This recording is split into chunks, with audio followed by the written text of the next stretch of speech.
Kwa nafasi yangu nitakwenda kuangalia kitu gani ambacho watu wa Saudi Arabia wanapenda ili tufanye ushawishi wa kupata wageni watakaotembelea Zanzibar. Kauli hiyo imetolewa na balozi mteule wa Saudi Arabia,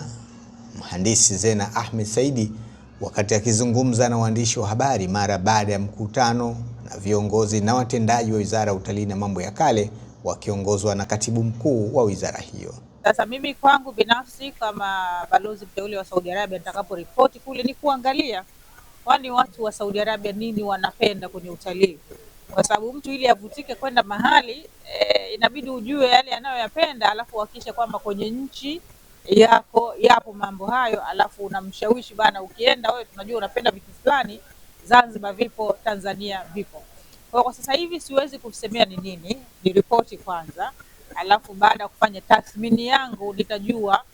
mambo muhimu ya kushauri Zanzibar na Tanzania kwa ujumla kuhusiana nini kifanyike ili kuhakikisha kwamba watalii kutoka Saudi Arabia wanavutika kuja Zanzibar lakini na Tanzania kwa ujumla. Kuhusu kuzitumia fursa za uwekezaji zilizopo nchini,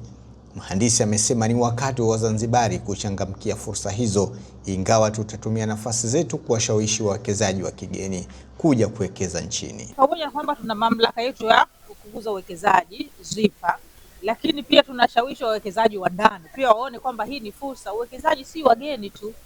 wananchi wetu wa Zanzibar na Tanzania wako huru kuja kuwekeza, na vivutio pia vinawahusu wao, na watakapowekeza na maana tuna uhakika hizi fedha zitabaki kuzunguka ndani ya Zanzibar na Tanzania na kufanya uchumi uwe mkubwa. Kwa hiyo nitoe wito, tuondoe hii dhana kwamba uwekezaji lazima utoke nje. Sisi tuliko tutajaribu kuvuta na kushawishi wawekezaji waje kuwekeza ndani ya Zanzibar na Tanzania kwa kueleza fursa zilizopo, lakini fursa hizi zinawahusu Wazanzibari, zinawahusu Watanzania. Niwaombe sana, kama mmoja hawezi, basi waungane, waweze kuwa na umoja wenye nguvu na watumie fursa zilizopo, wawekeze, waweze kufaidika na sekta ya utalii na sekta nyingine. Daktari Abudu Suleiman Jumbe ni Katibu Mkuu Wizara ya Utalii na Mambo ya Kale, amesema ujumbe huo una thamani kubwa kwao, ikiwa ni sehemu ya kutimiza mikakati yao katika kuimarisha na kuibua fursa mpya. Hii ni fursa pekee ya kutengeneza mashirikiano, mkakati wa pamoja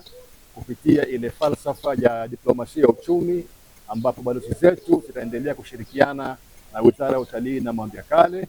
kwa kuimarisha sekta ya utalii na mambo ya kale, kwa kuimarisha uwekezaji, kutengeneza mazingira mazuri ya kuwavutia watalii, lakini pia katika mashirikiano pamoja katika zama hizi za kisasa za soko la ushindani wa kitalii, uchumi wa kidijitali na maeneo mbalimbali ya kipaumbele ambayo sera ya utalii ya Zanzibar imekuwa ikiyatekeleza. Kwa ufupi ni kwamba ujio wa huu leo umetupa fedha kubwa sana, umetupa manufaa makubwa sana ya kuweza kujenga mikakati hiyo ya utekelezaji kupitia balozi zetu za Jamhuri ya Muungano wa Tanzania, lakini pia na kwa kipekee kabisa wakati tunaendelea kuimarisha sekta ya utalii, lakini pia bado tupo katika juhudi kubwa za kuleta mageuzi makubwa katika sekta ya urithi wa mambo ya kale, urithi wa ambao unaonekana au tangible heritage na urithi usioonekana au tangible heritage. Matokeo ni kwamba kwa pamoja sasa tumefungua channel mpya za mashirikiano na mawasiliano na waheshimiwa mabalozi wetu wapya ambao sasa watakwenda kutuwakilisha katika masoko mbalimbali, katika sekta mbalimbali, katika mashirikiano mbalimbali na katika maeneo mbalimbali ya mahusiano na utekelezaji na uwekezaji na hasa ile dhana ya uwezeshaji ambao unaleta tija kwa taifa, lakini pia unazalisha ajira kwa wananchi wetu. Mkutano huo umefanyika katika ukumbi wa Wizara ya Utalii na Mambo ya Kale, Mnazi Mmoja, Zanzibar. Ulikuwa ni sehemu ya mabalozi hao wateule kuzipitia na kuziaga baadhi ya taasisi za serikali, kupata maoni na mambo ambayo wanaweza kwenda kuyapambania kwa maslahi ya taifa. Katika hafla hiyo, Wizara ya Utalii imewatunuku zawadi maalumu, ikiwa ni kumbukumbu kwao. Mabalozi 7 na wawakilishi katika ngazi za kimataifa walitoa na kupokea taarifa, changamoto kutoka kwa wasimamizi na watendaji wa taasisi na mamlaka zenye mnasaba na utalii.